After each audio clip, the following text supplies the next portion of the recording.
Все мы знаем и любим замечательную игру под названием «Принц Персии», но не все знают, как тяжело она далась своему создателю. И сегодня я вам об этом расскажу. Работа над игрой заняла у автора 4 года. В те времена быстро развивающихся технологий это было достаточно долго. Наверное, это потому, что создателю не совсем хватало опыта для создания такой игры, и как настоящий перфекционист он хотел сделать ее идеальной. Вот он, создатель этого шедевра, Джордан Мекнер. В 1985 году он закончил Ельский университет и имел 21 год от роду. Мечтал Джордан о работе в Голливуде писателем-сценаристом, но на данном этапе жизни ему приходилось подрабатывать компьютерными играми, точнее пока что игрой. Создал он ее, будучи в университете, и называлась она «Каратека». Это была игра, которая понравилась издателям, и компания Brotherburn Software выпускает «Каратеку» в 1984 году, а Джордан получает несколько лет гонорары с продажи игры, на которой и живет. По окончании университета Джордан хочет написать свой первый сценарий, но его издатели из Brotherburn Software сильно хотели, чтобы он создал еще одну игру, по возможности вторую «Каратеку». Правда, эта тема не очень была интересна Джордану, и он захотел создать игру по мотивам сказок «Тысяча и одной ночи». В то время графические компьютерные мощности идеально подходили под восточный стиль одежды и архитектуры. Еще Джордан вдохновлялся фильмами про Индиану Джонса, бегавшего по заброшенным храмам и избегающим ловушек. С этого же фильма он позаимствовал идею о том, что главный герой может удвоить дистанцию прыжка, прыгая с разбегу и зацепляясь руками. Издатели не были в восторге от таких идей разработчика, но они согласились. Отчасти это было от того, что это не растрачивало их бюджет. Мекнер не был штатным сотрудником компании и предложил работать за процент от продаж. Это значило, что пока игра не будет готова, компания не должна ему ничего платить. Возможно, это и стало главной причиной, почему создание игры и затянулось. Ни одна компания не платила бы деньги программисту 4 года безрезультатно.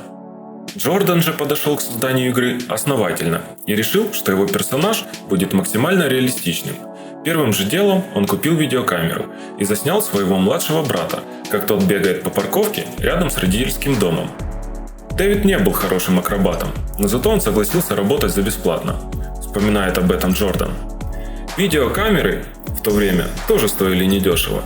$2500 пришлось вложить из своего кармана молодому разработчику. Поэтому молодой программист отснял все, что ему надо было для начала, и вернул ее в магазин в течение 30 дней. Технологий типа Motion Capture еще не существовало, поэтому Джордану пришлось поработать. Купив видеомагнитофон, он проигрывал свою пленку по несколько кадров, при этом снимая экран обычным фотоаппаратом. Затем на снимках он обвел силуэт черным фломастером и выделил нужные части светлым цветом. Отсканировал результат и уже потом нарезал их в памяти компьютера. Создав и увидев на экране первую бегущую фигурку, Джордан осознал, что его игра будет шедевром, так как никто такого ранее не делал. На это у Джордана ушло почти год. Технологии были примитивными. Отсутствие жесткого диска заставляло постоянно сохранять все на дискеты, которые в то время надо было сменять друг другом. Так как Photoshop выйдет только в 1988 году, Джордану приходилось с нуля создавать все программы для рисования и работы с графикой. За этот год молодой разработчик переезжает в Калифорнию, чтобы работать в офисе Brotherburn, и работает рядом с другими программистами и разработчиками. Дальше Джордан придумывал мир принца, но название «Принц Персии» появилось позже и от издателей. Сам же Джордан назвал своего главного героя просто «Кид», то есть «пацан». Вот одна из многих зарисовок, которые Джордан сделал во время разработки. Тут объясняется механика прыжка. Пацан может прыгнуть на 2, 3 или 4 дольки, но никак не на 5. А вот эскиз проваливающихся плит и того, как они работают с плитами-кнопками. Были у Джордана идеи, которые не вошли в итоге в конечную игру, потому что их было слишком трудно запрограммировать. Вот эскизы разворота принцессы. Они тоже сделаны с кадров с видео. В этой роли выступила племянница одного из сотрудников Brotherburn.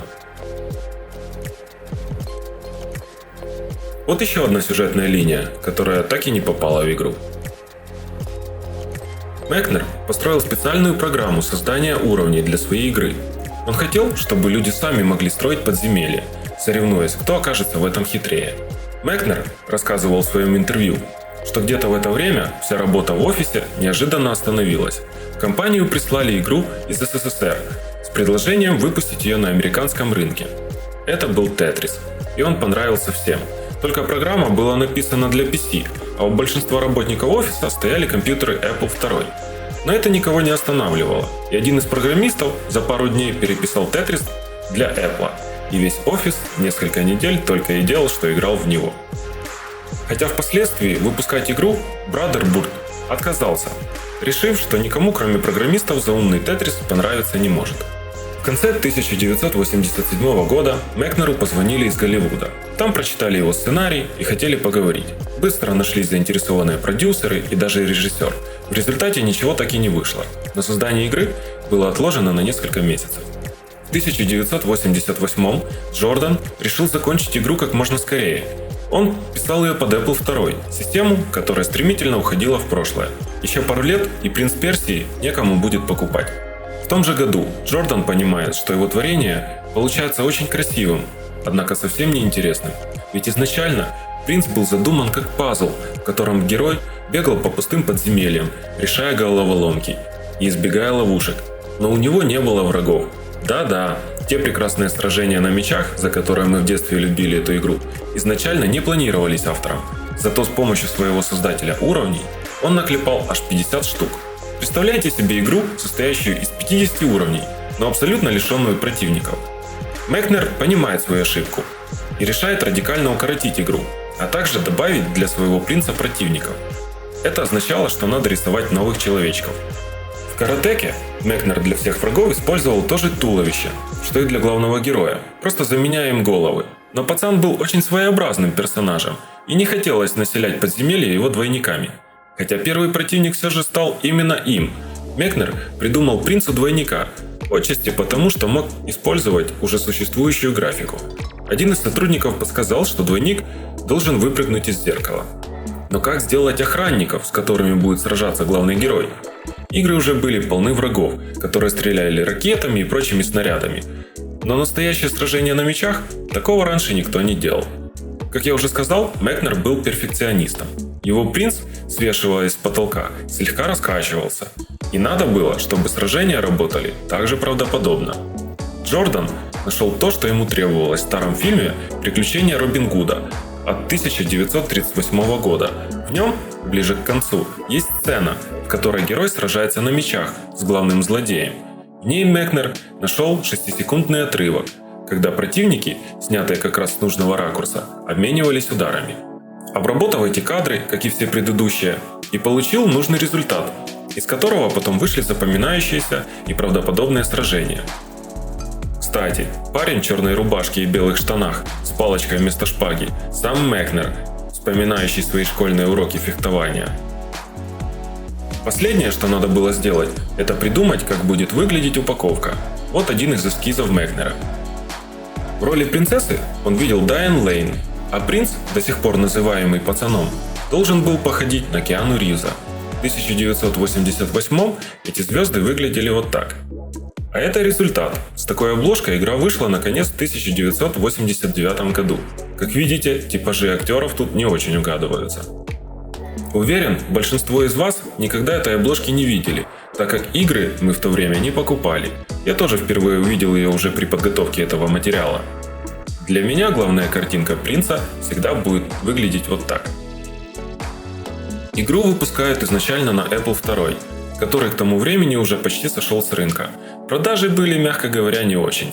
Мекнер уже было начал думать, что зря выкинул 4 года своей жизни. Однако в Brotherboard были неплохие программисты, которые переписывают игру на PC. Именно в такой форме мы ее и увидели. Правда, на этой платформе она продавалась тоже так себе. Зато, как оказалось, отлично копировалась.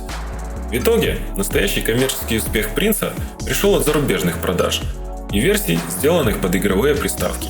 Игру переписали под все системы того времени. Пожалуй, единственной более адаптированной игрой, созданной в 1980-х, был только Tetris.